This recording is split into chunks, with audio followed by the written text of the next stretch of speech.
Bora lá, pessoal.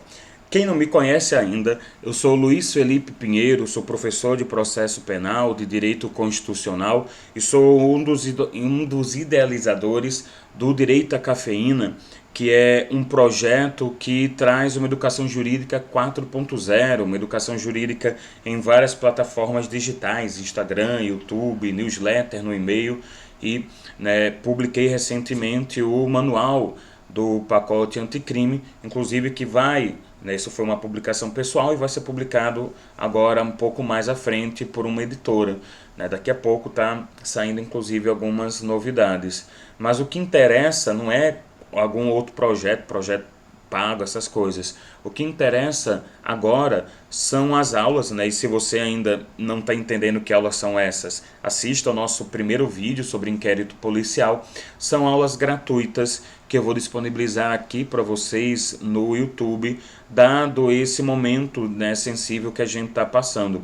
Por causa do Covid-19, o novo coronavírus, nós estamos tendo a suspensão de aulas presenciais em várias unidades da federação e isso alcançou a minha instituição de ensino, o UniRN. E aí nós passamos a ter aulas online, né, diversos tipos de didáticas, aí, de vídeos, a podcasts e disponibilização de vários materiais. E uma das didáticas que eu adotei foi a gravação dessas aulas.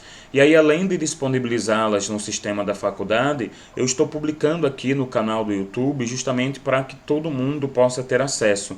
Eu acho que é um momento muito bacana de união para que um possa ajudar o outro, né? Não apenas na quarentena, isso é muito importante, mas na própria difusão de conhecimento, difusão de entretenimento e por aí vai.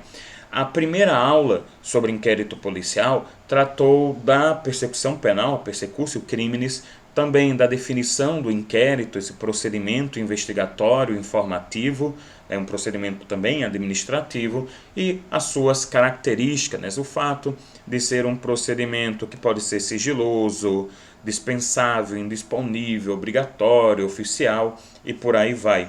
Nessa segunda aula de inquérito, nós vamos tratar de, primeiro, titularidade do inquérito policial, depois, as investigações extrapoliciais. Então, nós vamos trabalhar com a investigação do Ministério Público, a CPI, Comissão Parlamentar de Inquérito, e a investigação defensiva. Não são as únicas investigações extrapoliciais fora da polícia judiciária, propriamente dito, mas são aquelas que a gente vai lidar neste primeiro momento.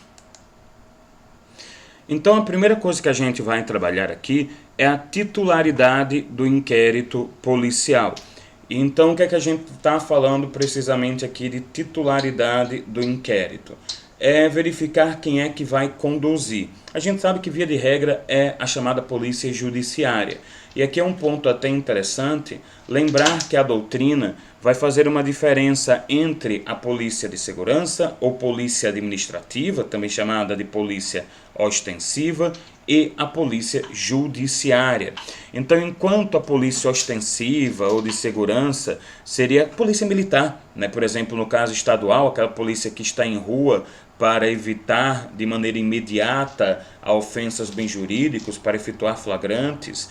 Eu vou ter a polícia judiciária, polícia civil, Polícia Federal, mais voltadas para a investigação, justamente a condução do procedimento administrativo, informativo, investigatório, que é o inquérito.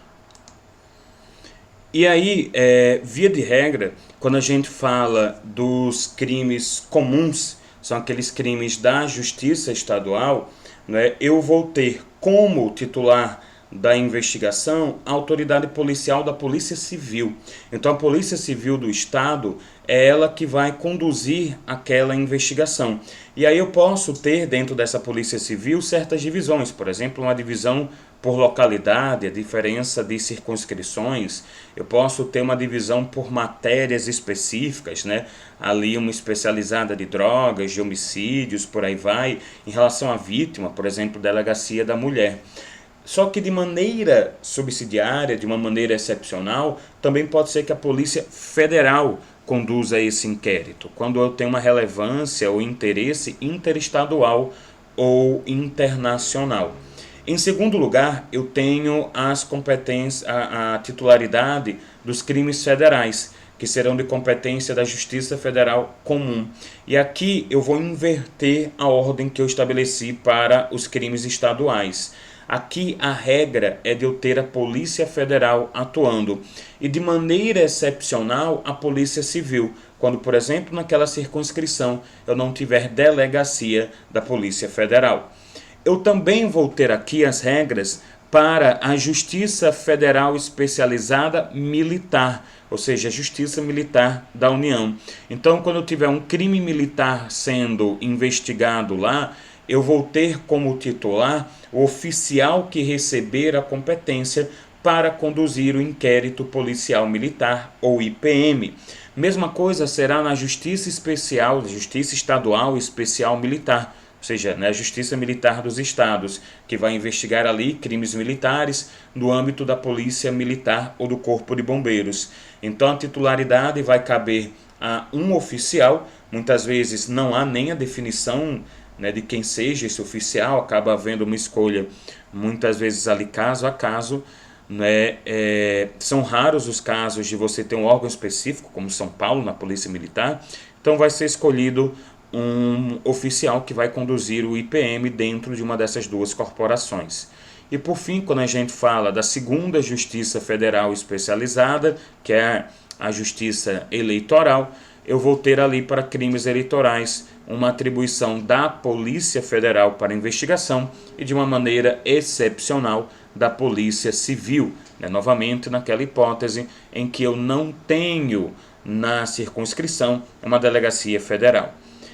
Retomando aqui, continuando, eu vou falar dos inquéritos extrapoliciais ou investigações extrapoliciais. Eu verifico o artigo 14, o artigo 4º, o parágrafo único do CPP, que diz que a competência definida nesse artigo, ou seja, a atribuição da Polícia Judiciária para a condução do inquérito, não excluirá a de autoridades administrativas a quem por lei seja cometida a mesma função.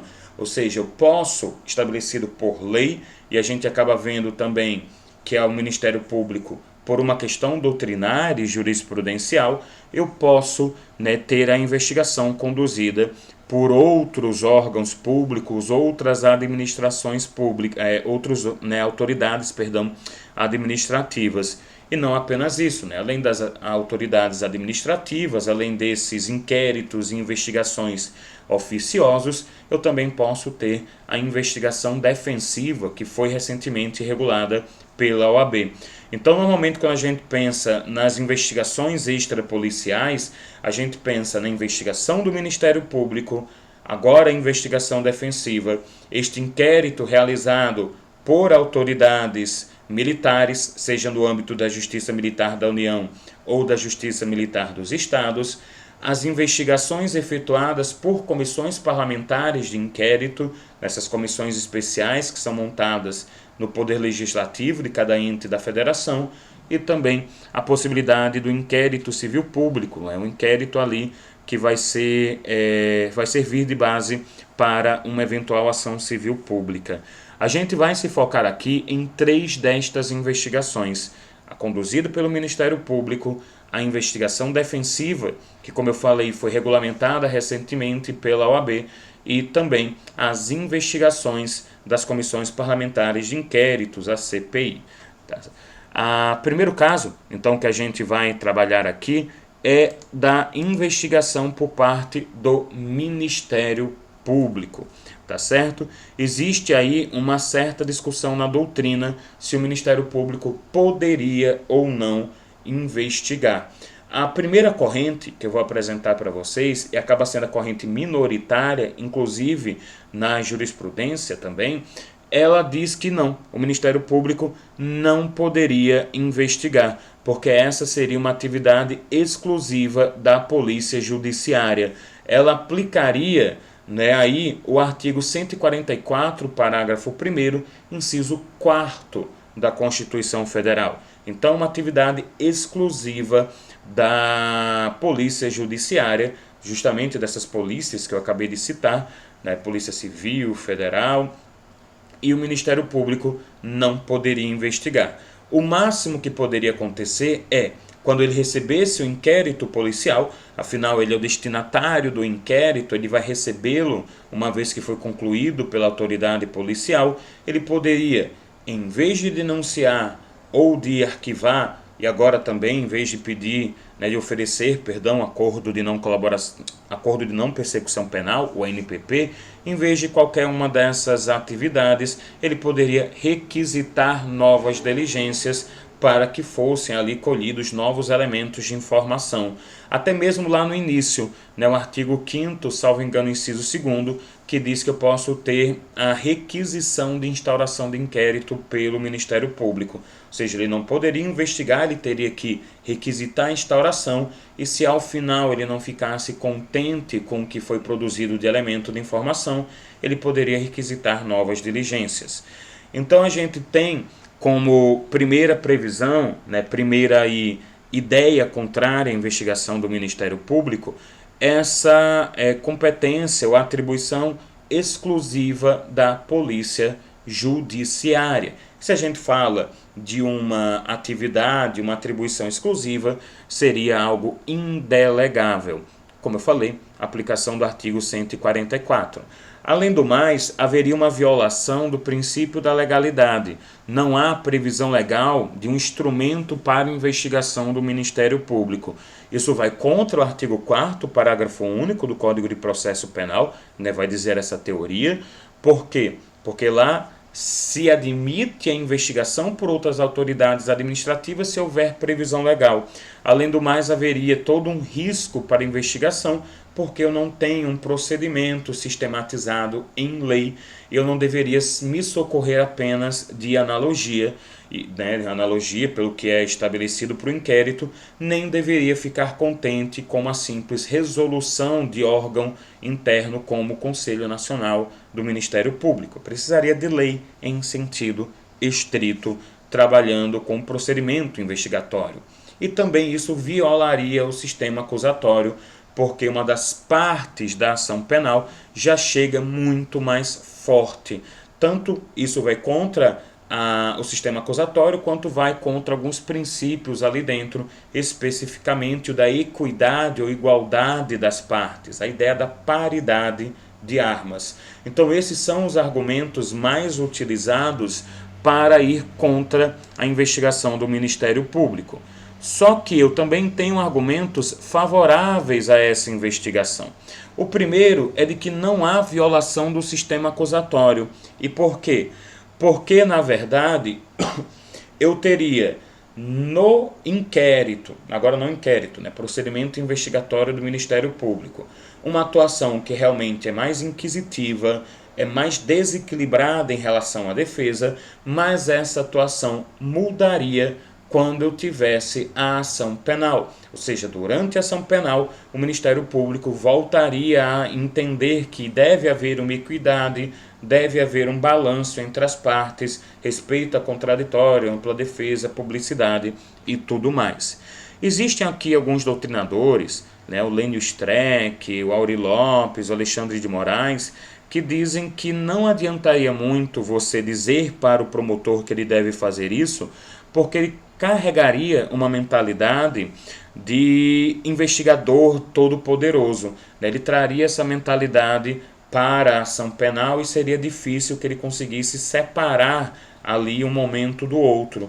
É inclusive essa teoria, que é a teoria da dissonância cognitiva, que embasa a criação do juiz de garantias. E aí esses certos doutrinadores garantem, defendem inclusive a garantia de um promotor de garantias, um promotor que atuasse no inquérito e outro promotor que atuasse na ação penal, justamente para assegurar que haja essa separação. E aí você poderia aplicar essa ideia para a investigação ministerial. Um promotor que atuasse na investigação, outro promotor que atuasse na ação penal. Mas mesmo que não haja essa separação, até porque ela é defendida por poucos doutrinadores, já se entenderia pela corrente que defende a investigação ministerial que não há violação do sistema acusatório nem da paridade de armas, porque o promotor teria que fazer a divisão mental desses dois momentos, o momento investigatório e o momento da ação penal. também não haveria a ofensa ao princípio da legalidade, porque eu poderia sim muito bem utilizar uma resolução do Conselho Nacional do Ministério Público e, no que não fosse, né, previsto no silêncio, utilizar por analogia o Código de Processo Penal.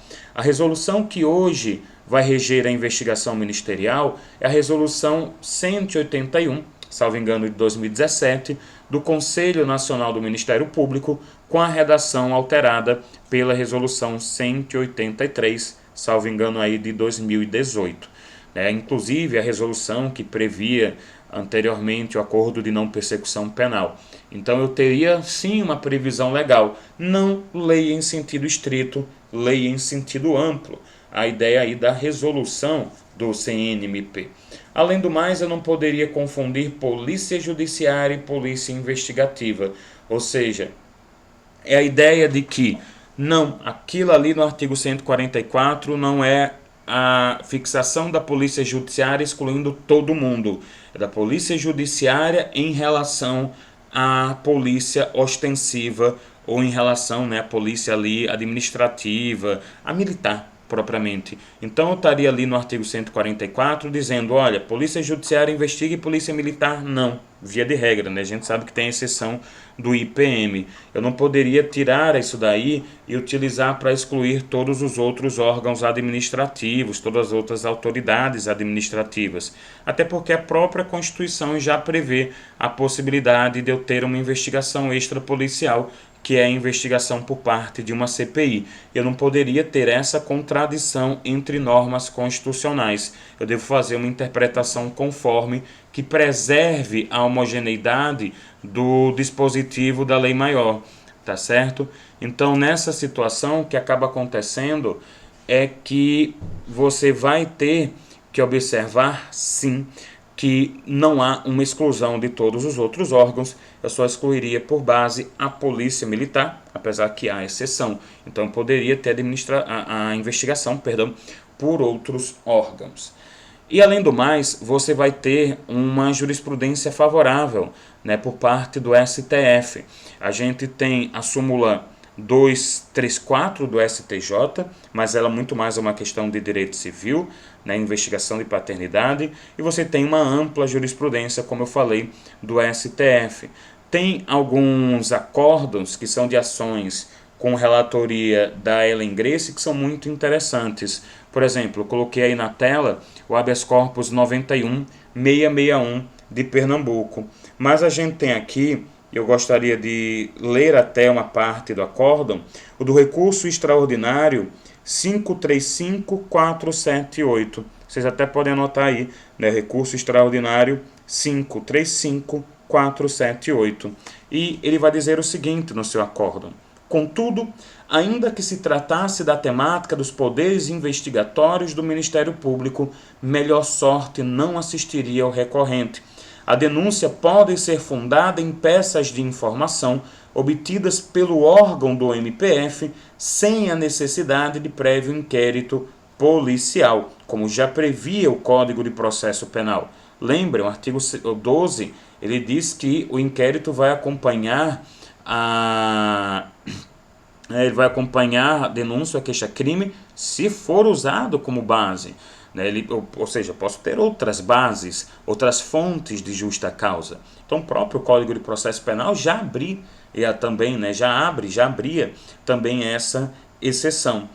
Só que continua, não há óbice a que o Ministério Público requisite esclarecimentos ou diligencie diretamente a obtenção da prova, de modo a formar seu convencimento a respeito de determinado fato, aperfeiçoando a persecução penal, mormente em casos graves como o presente, que envolvem altas somas em dinheiro movimentadas em contas bancárias. Então aqui, né, o reconhecimento de que sim, o Ministério Público pode investigar. Né? Ele pode, né, inclusive para quê? Veja só o que a Ellen Grace diz, para ali tornar aprimorado, para melhorar a persecução penal. Porque eu vou ter um órgão a mais, eu vou ali aumentar, reforçar as forças de investigação.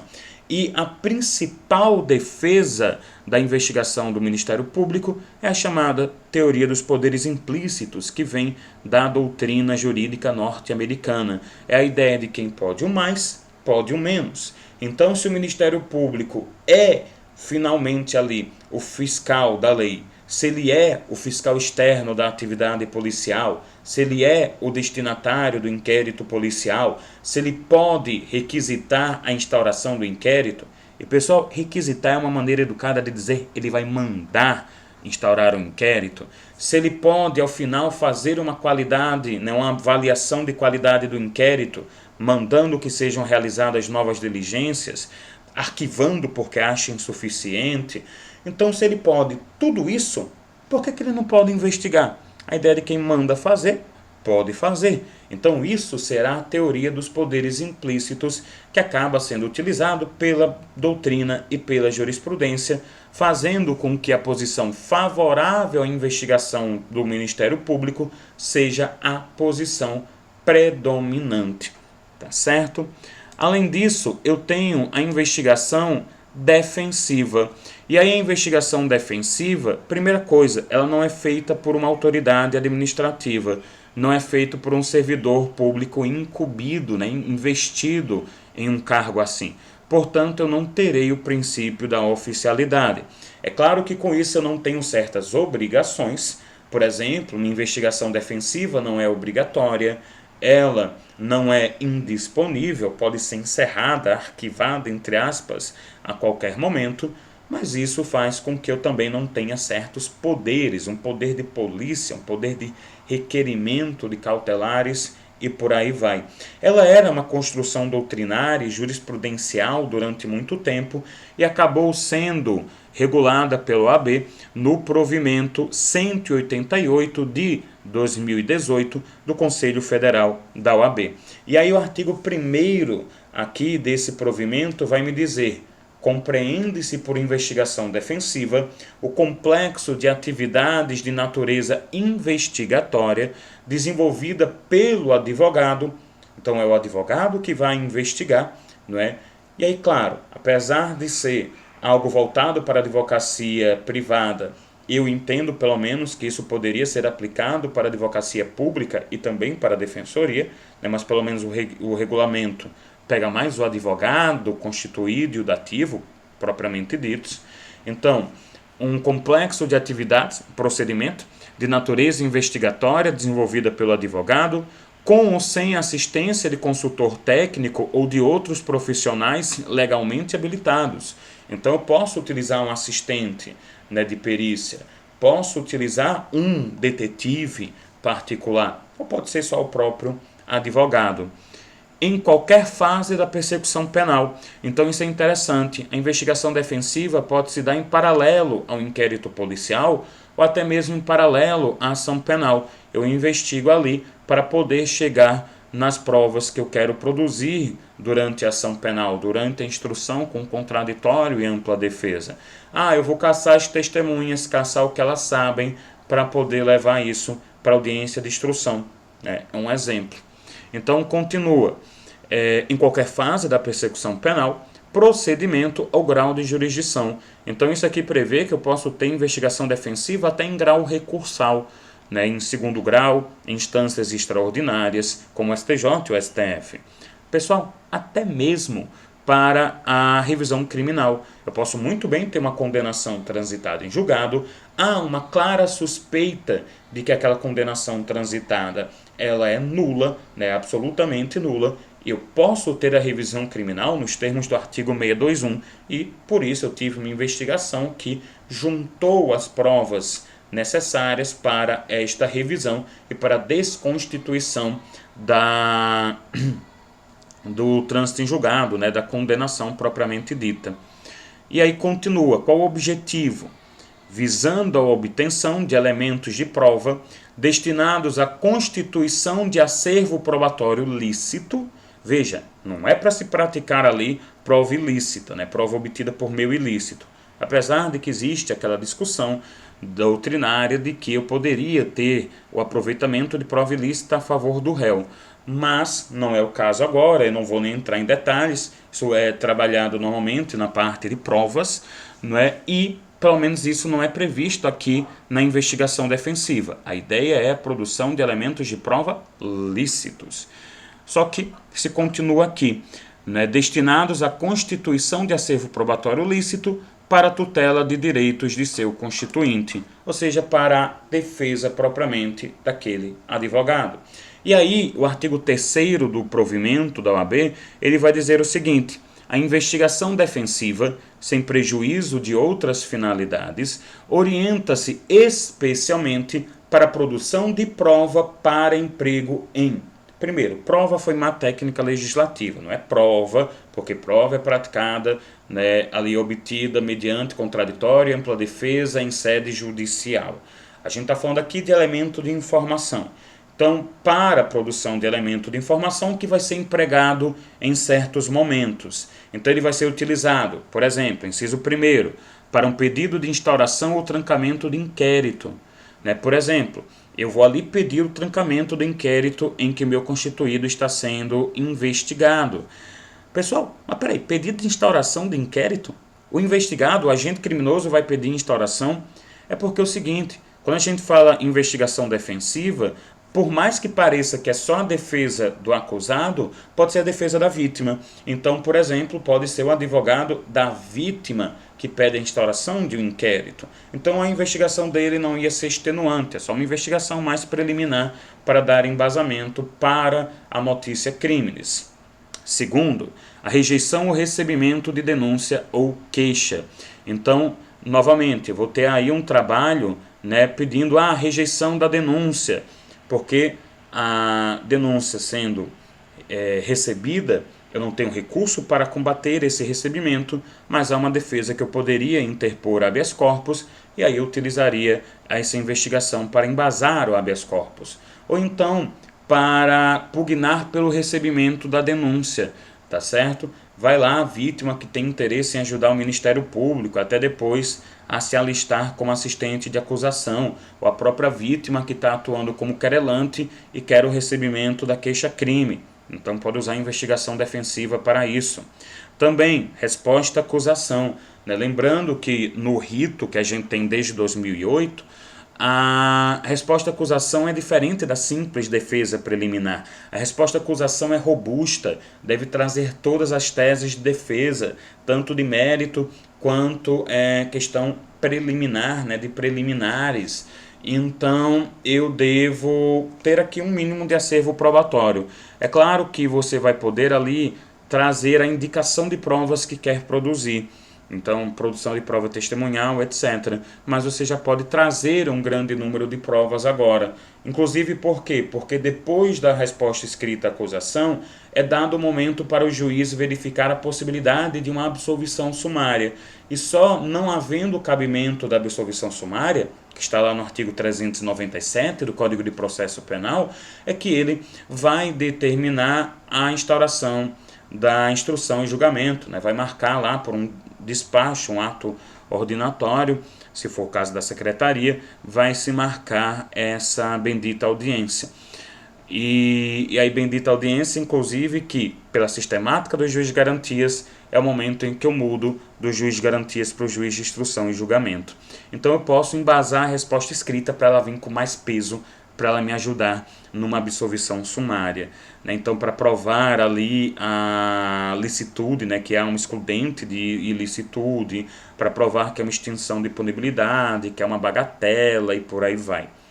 Continuando, também para o pedido de medidas cautelares. Aí eu vou utilizar lá para mostrar que são necessárias medidas cautelares pessoais, por exemplo, para defesa em ação pública ou privada, que é bem geral, né? Bem amplo mesmo, para defesa.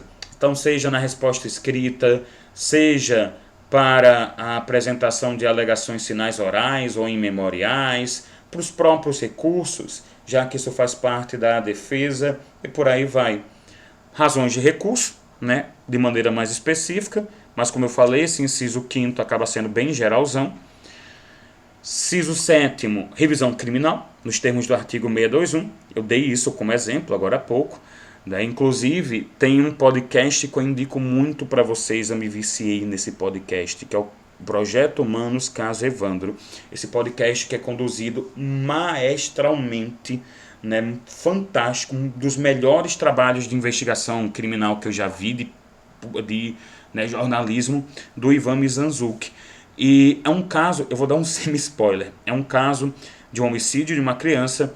Tem ali algumas pessoas que foram condenadas, inclusive já teve apenado que faleceu, e num baita trabalho de investigação jornalística, o Mizanzuki conseguiu fitas que comprovam a tortura desses acusados, à época ainda investigados, quando foram torturados, o que já era alegado pela defesa à época, mas agora a gente tem uma comprovação material, e isso vai levar à revisão. Então, advogados dos apenados, né, os condenados e dos familiares de quem faleceu, podem ali se valer disso, podem conduzir uma investigação ainda mais profunda para fomentar, para deixar ali uma revisão criminal bem robusta, né, bem comprovada. Também para interposição de habeas corpus, o inciso 8º, para proposta de acordo de colaboração premiada, né, isso é comum, você vai fazer o acordo, você vai apresentar quais são as provas que você quer efetivamente produzir. É muito comum você ver ali o acordo, o contrato de não colaboração, e tem os anexos, que é a lista dessas provas que vão ser produzidas. Até porque a própria a lei de organização criminosa, que trata, né, desse acordo, diz que eu não posso ter uma condenação apenas com a palavra do colaborador, eu preciso dessas provas. Continua a proposta do acordo de leniência, né, que isso vai um pouco mais para a esfera civil, e outras medidas destinadas a assegurar os direitos individuais em procedimentos de natureza criminal. Então aí, outra, né, a título também do exemplo do inciso 5º, outra definição bem geral. Tanto que eu posso usar isso para o ANPP atualmente, né? O ANPP que foi elaborado depois disso, porque só veio agora na lei de 2019, o pacote anticrime. Então também posso utilizar, né, me utilizar da investigação defensiva para embasar um pedido para que o Ministério Público ofereça o acordo de não persecução penal nos termos do artigo 28A do CPP. E aqui, só para finalizar essa questão da investigação defensiva, o parágrafo único diz que a atividade de investigação defensiva do advogado inclui a realização de diligências investigatórias visando a obtenção de elementos destinados à produção de prova para o oferecimento de queixa, principal ou subsidiária. Pessoal, para quem é aluno meu do UniRN, eu vou colocar tanto a resolução do CNMP, a 181, né, e a 183, quanto vou colocar essa resolução do Conselho Federal da OAB lá no AVA. Para quem não é meu aluno, é só procurar no Google, você acha facilmente, tá certo? Isso daí, inclusive, depois eu vou ver se me organizo, coloco aqui nos comentários links em PDF ou em site, em HTML mesmo, dessas duas resoluções, tá certo? E para finalizar essa aula, nós temos a Comissão Parlamentar de Inquérito, ou a CPI. Então vamos lá, a investigação por parte do Poder Legislativo. A CPI está prevista no artigo 58, parágrafo 3º da Constituição Federal, né, da Constituição da República de 88. Pessoal, quando a gente estuda Poder Legislativo, e mais para frente eu vou ter aulas para minha turma de Direito Constitucional, vão ser publicadas aqui, sobre o Poder Legislativo, eu tenho obviamente a função típica, que é ali a função legislativa, né? E aí eu vou ter comissões, sejam permanentes, sejam especiais ou temporárias, que vão auxiliar nessa função, mas eu vou ter funções secundárias, funções ali mais atípicas, como o caso de fiscalização dos demais poderes.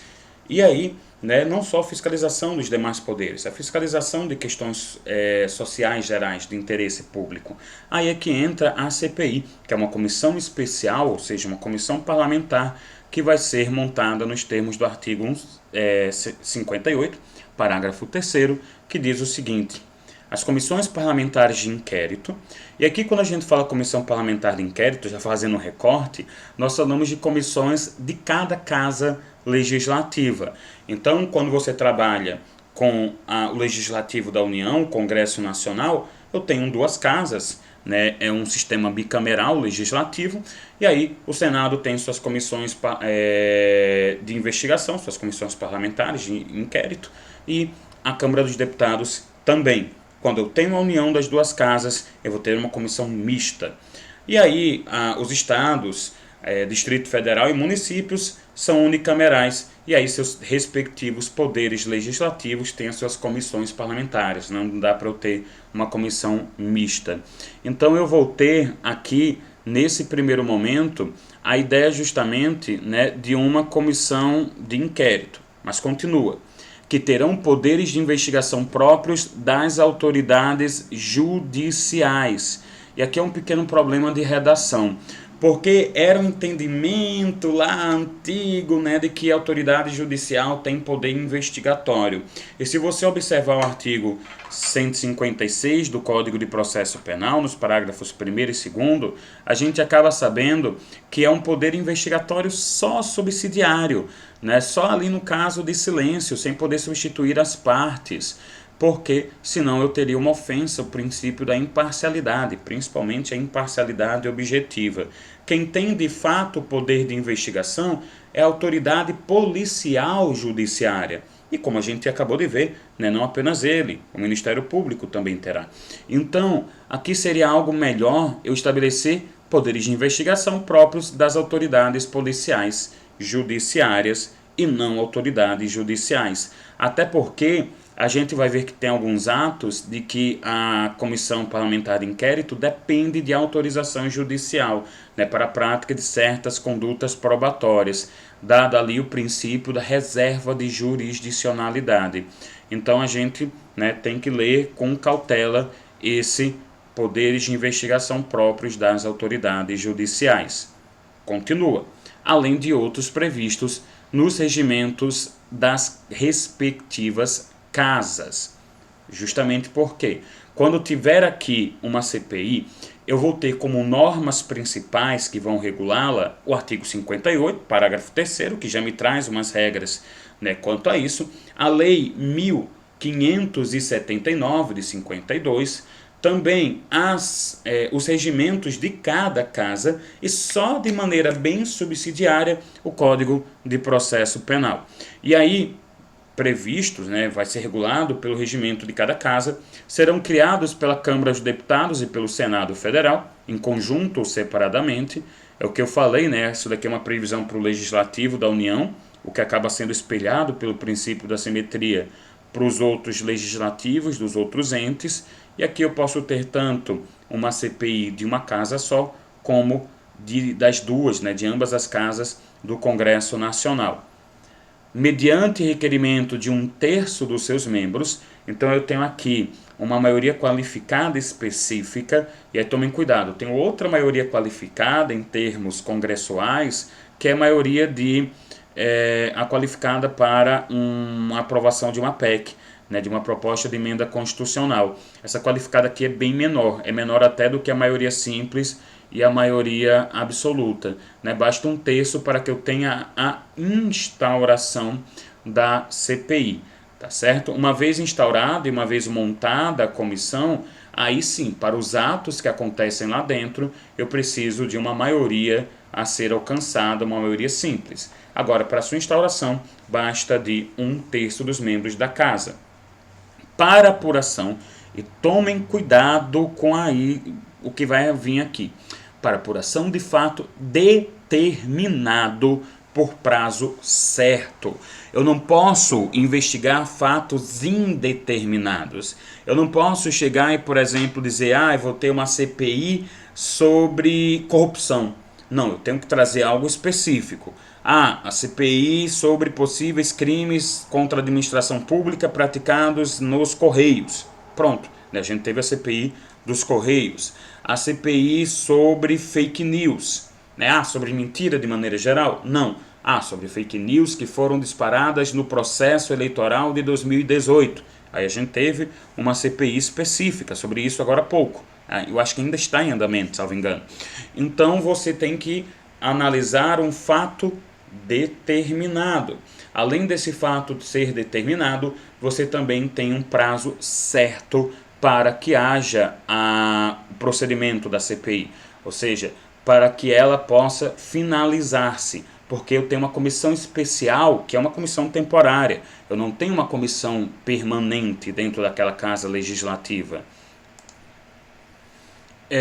Quanto a esse prazo certo, né, que a gente vai ter, veja só. O regimento interno da Câmara dos Deputados diz que o prazo limite será de 120 dias, permitida a prorrogação por até metade desse prazo, desde que por uma deliberação do plenário. Então, 120 prorrogáveis por mais 60, né, metade. Já o regimento interno do Senado Federal diz que a Comissão Parlamentar de Inquérito pode ir até o final da sessão legislativa ordinária, ou seja, até o final daquele ano legislativo, tá certo? Podendo haver prorrogação, desde que isso não ultrapasse o período da legislatura. Sessão legislativa ordinária é aquele ano, então o ano de 2020. Já a legislatura é o período de mandato de 4 anos. Né? No Senado é 8. No Senado, então, eu tenho 2 legislaturas. Então, dentro daquele período de 4 anos, né, a legislatura começou agora em 2020, agora eu não lembro se começa em 31 de janeiro ou 1º de fevereiro, mas está lá, né, no iniciozinho de 2020, e isso vai até 2024. Então, prazo certo, além da apuração do fato determinado, que tem que ser muito bem comprovado na hora que você instaura a CPI. E aí, sendo suas conclusões, se for o caso, encaminhadas ao Ministério Público para que promova a responsabilidade civil ou criminal dos infratores. A CPI, ela não sanciona civil ou penalmente. Né? A CPI, ela vai resultar em um relatório, como seria o relatório do Ministério Público numa investigação, o que vai levar depois à denúncia, do que seria o relatório da autoridade policial no inquérito policial. Né? Então, via de regra, esse relatório que é encaminhado ao Ministério Público para essa responsabilidade civil e penal. O que pode acontecer é a CPI também encaminhar um relatório para a Casa Legislativa, principalmente para a Comissão de Ética, para apurar eventual desvio ético que levaria à cassação do mandato daquele deputado, né, ou daquele senador. E aí, uma vez instaurada, essa CPI, lembrando que por mais que a Constituição fale de poderes investigatórios de uma autoridade judicial, seriam poderes investigatórios de uma autoridade policial judicial, essa CPI vai ter certos poderes, estabelecidos principalmente no artigo 2º da Lei 1579 de 52. Primeiro, CPI pode quebrar sigilo bancário, fiscal e de dados, né, dados telemáticos, dados telefônicos. Quando a gente fala dado telemático, é dado de internet, e-mail, né, essas coisas. Veja, não é interceptar necessariamente conteúdo, não posso fazer interceptação de dado telefônico, eu vou ali, né, quebrar o sigilo de dados telefônicos. O que quer dizer isso? Pegar, por exemplo, o extrato de investigação. Então, de ligações, perdão. Então, uma CPI, ela pode ali oficiar para a companhia telefônica, ou então para o WhatsApp, né? A maioria das pessoas hoje liga para o WhatsApp. Aliás, a maioria das pessoas que ligam não são seres humanos viáveis. Pessoal, não liguem, mandem mensagem, né? Marquem de conversar, ligação. Enfim, é porque eu odeio ligação. Então, eu vou ali dizer, fulano ligou para cicrano 58 vezes no mesmo dia. Isso é suspeito? Não necessariamente. Né? Eles podem ter ligado ali combinando voto no Pyong para deixar o Babu no Big Brother. Sim, eu também sou cultura. Inclusive, quando eu estou gravando isso, acabou de haver a eliminação. Pyong saiu, Babu ficou, né? Team Babu aqui. Então, eu posso quebrar o sigilo, mas eu não vou saber necessariamente o conteúdo, que só viria como interceptação. A CPI também pode requisitar informações e documentos sigilosos, que na prática é quebrar sigilo, né, diretamente a instituições financeiras ou através do Banco Central ou da CVI, a Comissão de Valores Imobiliários, desde que isso seja aprovado pelo plenário da Câmara ou do Senado, ou então, se for misto, né, das respectivas casas das CPIs. Ouvir também testemunhas sob pena de condução coercitiva. Calma lá que eu não posso conduzir coercitivamente o investigado, tá certo? Por quê? Porque ele tem um direito ao silêncio, inclusive dentro desse direito ao silêncio foi reconhecido pelo STF a proibição de condução coercitiva do acusado. Claro, eu posso convidá-lo a ser ouvido. E claro, caso ele perceba que existe uma possibilidade de haver uma coerção e de ele sofrer algum tipo de penalidade, ele pode impetrar um habeas corpus que será de competência de julgamento do STF.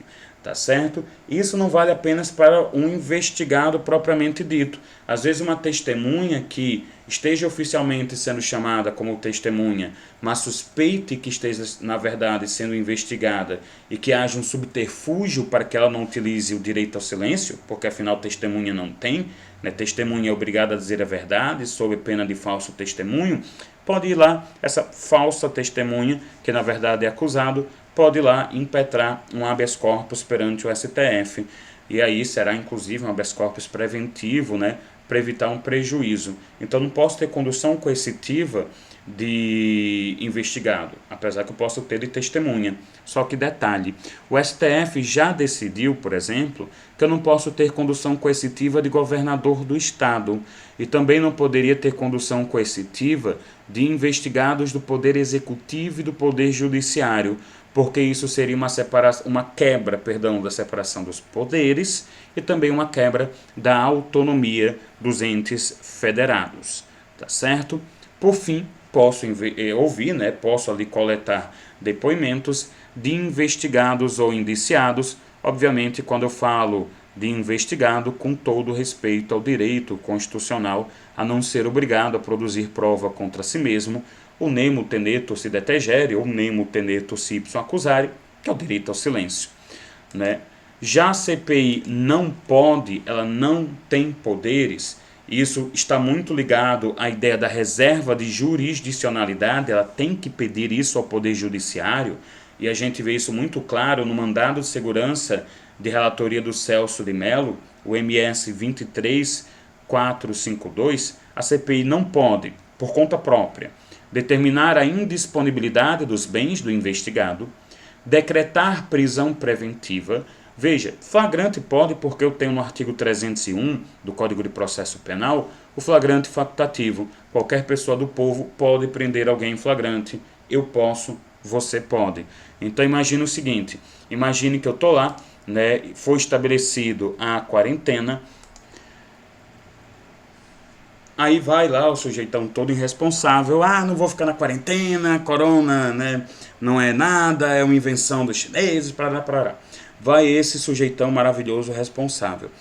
Ele está cometendo crime, tem um crime de, né, violação de medida sanitária, tem uma pequena pena, não chega nem a 1 ano, eu acho que é 1 ano exato, a pena máxima, né. Tem crimes maiores, o próprio crime de epidemia, que já vai até 30 anos, é um absurdo. Agora eu não lembro se é 30 ou 20, eu acho que é 30. Né? Então a gente tem toda sorte aí de delitos. Aí você vai ver esse cara ali na rua, prende um flagrante. Né? Um flagrante que qualquer pessoa do povo pode fazer, não precisa ser agente de segurança pública. O agente, aliás, ele é obrigatório, o flagrante. É um flagrante facultativo. E é claro, se eu posso prender em flagrante, o deputado, o senador, eles podem também prender em flagrante, mas não podem decretar prisão preventiva. Também não podem determinar interceptação telefônica, isso daí é reservado ao Poder Judiciário. A gente viu que pode se quebrar sigilo. Não se pode determinar o afastamento do cargo ou função pública durante a investigação. Nessa medida cautelar não pode ser determinada. Medidas cautelares são do Poder Judiciário. E também não se pode decretar busca e apreensão domiciliar de documentos. Essa parte de poderes é muito importante, tá certo? Eu já vi muitas provas de concurso, etc., do que pode e não pode ser feito pela CPI. E, obviamente, se um dia um de vocês se tornar legislador ou se tornar assistente, né, o assessor parlamentar, é interessante que saiba os limites de uma CPI para que não haja atos nulos, para que não sejam produzidas provas de meio ilícito que depois não vão poder ser utilizadas nem mesmo numa eventual ação penal. Tá certo? Então a gente fica por aqui com a titularidade e esses procedimentos investigatórios extrapoliciais. Então, até a próxima aula, em que a gente vai tratar da instauração do inquérito policial. Até mais!